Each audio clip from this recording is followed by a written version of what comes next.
Joining me is Kim Wellham and Tony Parado. Welcome, both of you. Thank you for coming into the studio today. Thanks for having me here. I'm really excited to hear about this new initiative. It's the first time I'm hearing about it. So, Tony, I guess I'll start with you. You're with Greentec. So tell me more about this new initiative, Phones for Food. Yeah, it's a new fundraising program dedicated for the region of Waterloo Food Bank.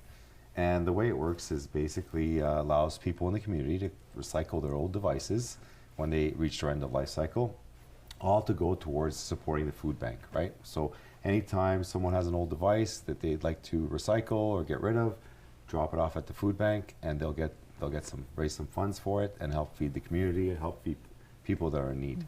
And so this is sort of your brainchild. You came up with the idea.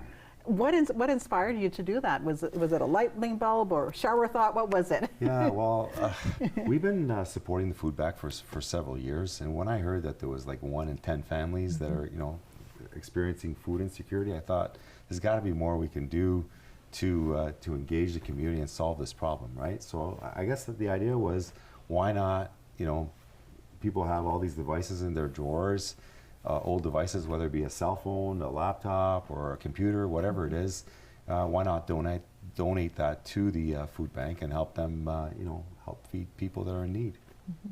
So that idea of you already knew that the food bank, you were very familiar of the food bank being a collection point for food donations. Yeah. So you thought maybe these e-donations, that's a really great partnership. Yeah. And it allows the community, people in the community that have a couple of devices, whatever it is, to go there and drop them off.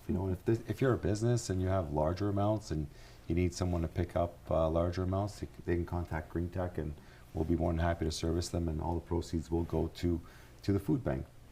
Yeah, these devices, doesn't matter what condition they're in.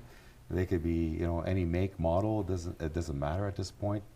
They always have value, whether in good condition or bad condition. Because if we can't refurb and reuse them, we'll basically harvest parts, and if we can't do that, we'll break them down and recover the metals that are in these devices, right? Awesome. Yeah. So what kind of devices, like if I brought my old DVD player, would that be part of it? Or are you looking for specific devices? Well, I mean, if you're going to go drop off at the food bank, they're looking more for like smaller, more manageable type of devices. So we don't want anybody showing up with big screen TVs or big things like that. But really, any mobile phone or tablet or laptop or computer kind of equipment, I think that would be acceptable for them. Yeah.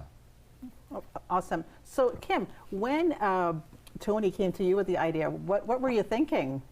It's incredible. I mean, at the end of the day, the Food Bank of Waterloo Region is here for our community, but we are a community-funded organization also. So we are looking to the community to help support us so we can ensure that we are then able to feed our community. And so Tony is an amazing example of community coming together to help community. And for every $5 donation through this program with the phones and tablets, we're able to provide 10 meals in the community, which is absolutely incredible. Help me then there with the logistics. So explain that $5 that donation for me again. How does that setup work?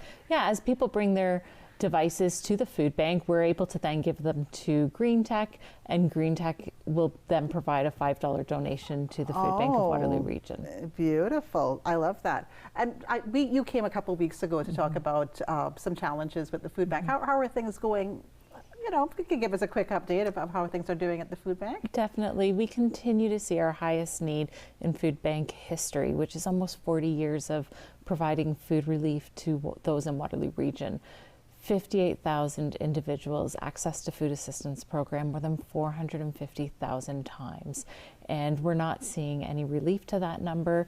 I was saying to Tony just earlier that it's not sustainable and something's got to give. And we are so grateful for community partnerships that are coming together to help us feed those in Waterloo Region who are struggling to put food on the table. So thinking of the pipeline then, so where can people make these e-donations? Absolutely. At our warehouse at 50 Alpine Road in Kitchener, we have locations available to receive the donation. You can come 8:30 to 4:30 Monday to Friday, and we'll take those off your hand for you. Okay, and I know I can make a donation. I can make a food donation at the grocery store.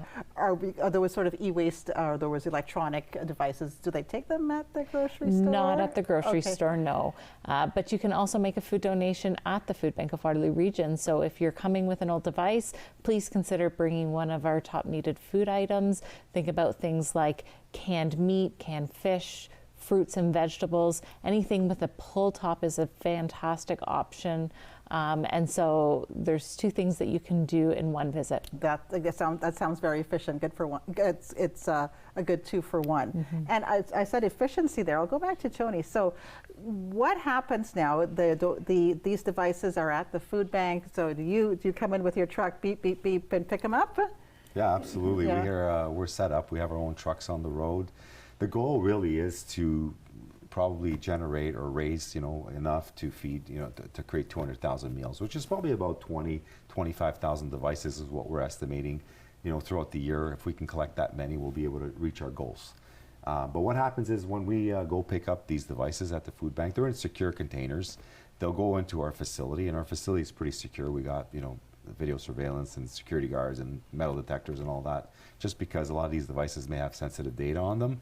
So what we do is when we sort these devices and identify which ones probably have some value for reuse, we'll power them up and put them through like an encrypted software where we wipe the devices.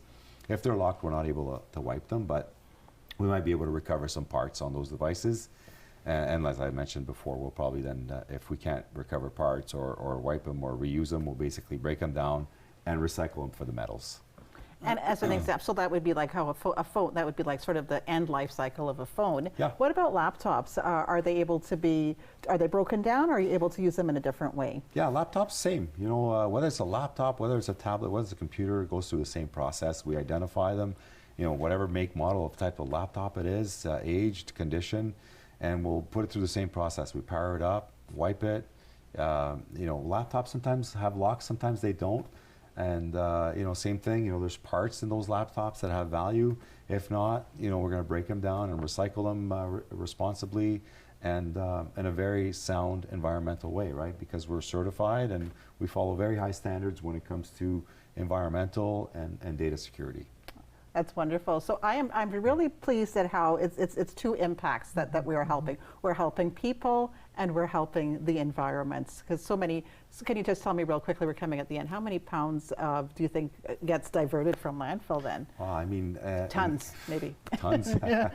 In Canada, I mean, I know I could tell you what we do, right? We probably generate and process probably about close to 1 million pounds a month. Okay. Right? Wow. So, yeah, 12 million wow. pounds a year. That's a lot of weight, and we're just one of, right? There's a lot more out there than what we're doing. Awesome. Well, thank you, Kim, and thank you, Tony, for coming in. And I'm just really so amazed at the impact that you're making in our region. Thank you for joining me. Thank you. Thanks for having us.